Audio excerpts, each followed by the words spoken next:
আমি ছেড়েই দিতে রাজি আছি সুসভ্যতার আলোক। আমি চাই না হতে নববঙ্গে নবযুগের চালক। আমি নাই বা গেলেম বিলেত, নাই বা পেলেম রাজার খিলাত, যদি পরজন্মে পাই রে হতে ব্রজের রাখাল বালক, তবে নিবিয়ে দেব নিজের ঘরে সুসভ্যতার আলোক।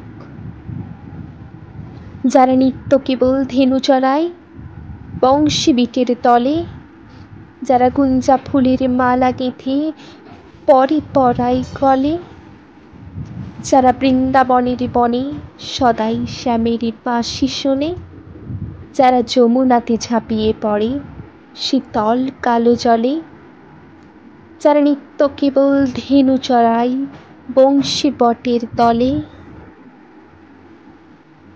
ওরে বিহান হলো জাগরে ভাই ডাকে পরস্পরে। ওরে ওই যে দেখি বন্ধধ্বনি উঠল ঘরে ঘরে। হেরো মাঠের পথধেনু চলে উড়িয়ে কুকুব রেণু, হেরো আঙিনাতি বজ্রের বধূ দুগ্ধ দহন করে। ওরে বিহান হলো চাকরে ভাই ডাকে পরস্পরে।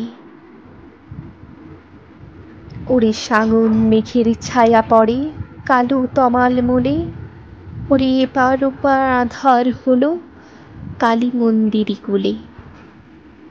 ঘাটে গোপাঙ্গনা ডরে কাপে খেয়া তরির পরে, হীরকুঞ্জপনে নাচে ময়ূর কলপ খানি তুলে। ওরে সাগন মেঘের ছায়া পড়ে কালো তমাল মূলে।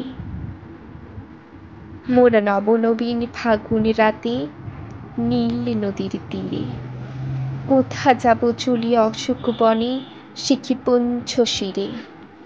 যবে তোলার ফুল রাশি দিবি নিশিখানি কষি, যবে দহিন পায়ে বাঁশির ধ্বনি উঠবে আকাশ ঘিরে, মোরা রাখাল মিলে করব মেলা নীল নদীর তীরে।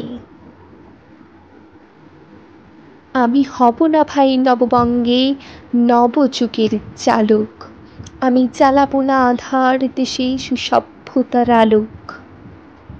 যদি ননি ছোঁয়ার গায়ে কোথাও অশোক নিপের ছায়ে, আমি কোনো জন্মে পড়ি ব্রজের গোপন বালক, তবে চাই না হতে নববঙ্গের নবযুগের চালক।